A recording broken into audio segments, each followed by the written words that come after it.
Je pense qu'on peut dire quand même que depuis quelques années, c'est un peu devenu une mode de partager son setup sur internet et pour beaucoup de créateurs de contenu, un rituel qui se répète tous les ans voire plus. Personnellement, ça faisait déjà quelques temps que je n'avais pas partagé le mien en vidéo parce que je trouve qu'il n'y a pas vraiment d'intérêt à le faire régulièrement vu que je ne le change pas non plus tous les 4 matins. Mais bon, je trouve que désormais aujourd'hui le moment est venu, tout simplement parce qu'il y a tout qui va changer puisque je vais bientôt déménager en fait. Et qui dit nouvelle chambre dit aussi nouvel espace de travail et il va donc falloir tout réorganiser. J'ai donc prévu de changer beaucoup de choses car j'ai envie de changer d'univers et de passer vers quelque chose d'un peu plus mature en soi parce que clairement mon mur rouge j'en ai marre. Aujourd'hui je vais donc vous partager tout ça en allant clairement à l'essentiel parce qu'honnêtement j'ai pas le temps et vous non plus.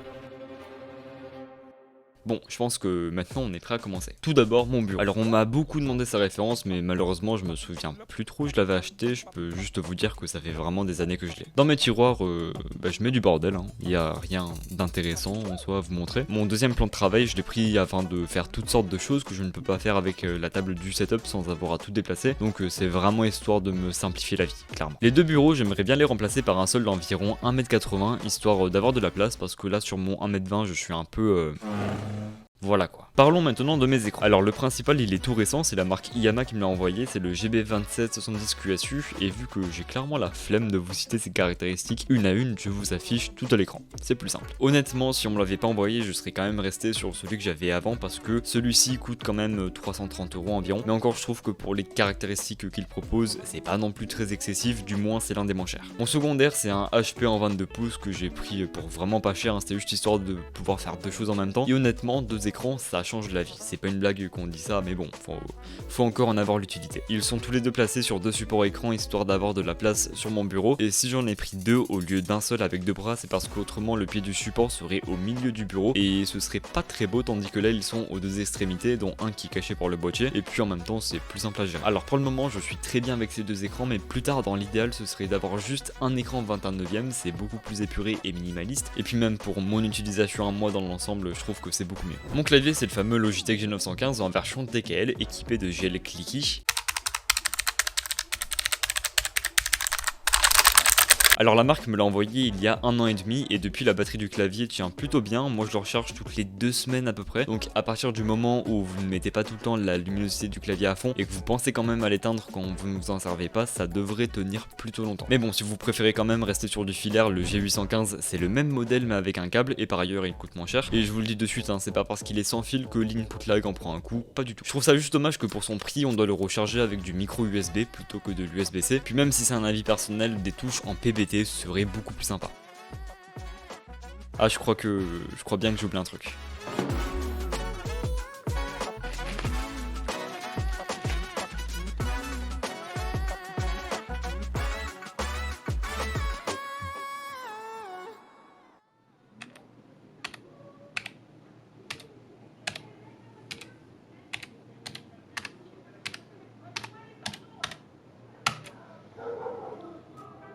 Pour ce qui est de ma souris, j'ai beaucoup moins de choses à en dire, c'est une Asus ROG Strix Impact 2 wireless, donc voilà une souris gamer assez classique. Alors je vous avoue que depuis quelques temps, vu que je fais de moins en moins de gaming, je me disais que ce serait sympa de me procurer une souris ergo comme la MX Master 3 chez Logitech. Je me suis donc dit, on va tenter un truc.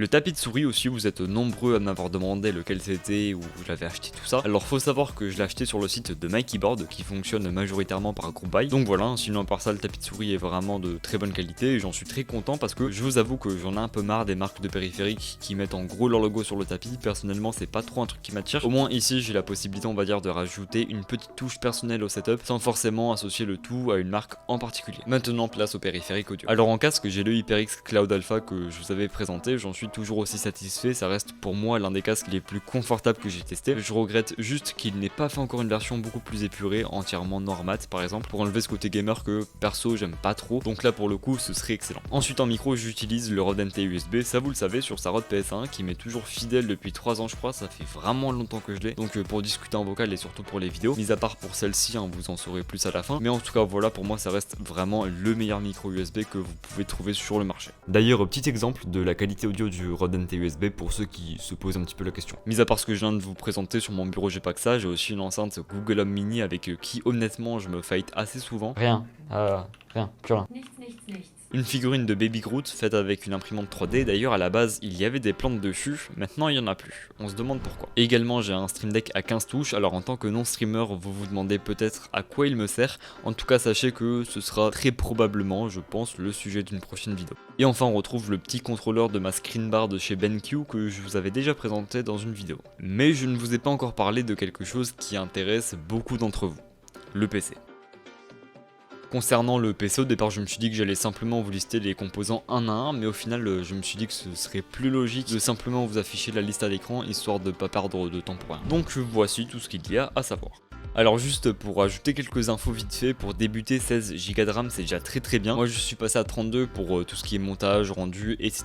Et j'ai surtout sauté sur une belle occasion, donc clairement facultatif. Ma carte graphique est loin d'être changée, je pense que c'est l'un des derniers composants que je changerai tout simplement parce que je joue presque plus aux jeux vidéo et puis même quand c'est le cas ça me suffit largement. Puis ne parlons pas des prix. D'ailleurs petite précision au niveau du PC, vu que j'ai un espace assez restreint sur mon bureau et que je veux quand même préserver un maximum ce côté esthétique, voici comment le boîtier est positionné par rapport au bureau. Oui, je sais. Alors les deux pierres, je suis fatigué moi. Alors les 2 tiers des pieds droits sont dans le vide parce qu'il y a mon écran et je peux pas simplement le déplacer sans cacher un bout de l'écran. Donc ça me gênerait, je suis un peu maniaque, donc je fais avec. Après bien sûr mon bureau est vraiment super stable contrairement à l'autre, autrement j'aurais jamais osé. Le câble management, j'en suis vraiment super fier parce que on ne voit clairement aucun câble, que ce soit au-dessus ou en dessous du bureau. Alors déjà concernant la multiprise, je l'ai fixé derrière mon bureau simplement parce qu'au vu de son épaisseur, j'avais la possibilité de le faire, du coup je l'ai fait. À part ça, une partie des câbles est derrière les écrans, c'est très pratique vu que mes 2 écrans et le PC sont parfaitement alignés, donc on ne voit rien. Sinon l'autre partie des câbles est sous le bureau, j'ai simplement fixé avec du double face préinstallé des serre-câbles en fonction de la longueur des câbles et voilà, c'est aussi simple que ça. Plus d'1 an et demi plus tard, ça tient toujours bien, donc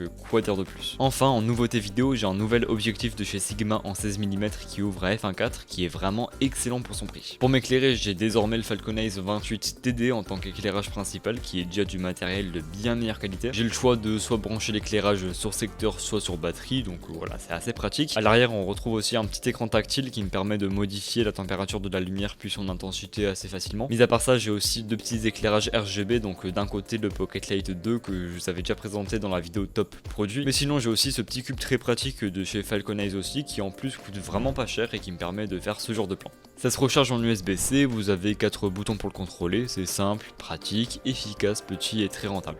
Pour ceux qui s'intéressent, je vous laisse un peu voir l'organisation de mes étagères dans lesquelles j'ai placé des boîtes vides pour la plupart et des petits objets par-ci par-là en déco.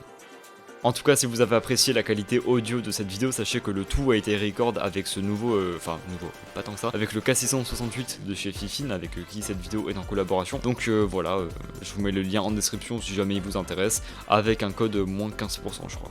C'est bien ça. Merci beaucoup d'avoir regardé cette vidéo, j'espère vraiment qu'elle vous aura plu. Et voilà, en tout cas, sachez que si vous avez besoin de plus de détails ou d'infos sur un produit en particulier que j'ai pas forcément mentionné ou alors que j'ai à peine mentionné, hein, c'est possible, sachez qu'il y aura tout, en théorie, tous les liens dans la description. Donc voilà, n'hésitez pas à aller checker un oeil. Je sais pas si ça se dit, mais c'est pas grave. Je vous dis à la prochaine pour de nouvelles vidéos. J'aime plus trop dire ça, je pense que vous savez pourquoi. Donc bref, c'est tout pour moi et à bientôt.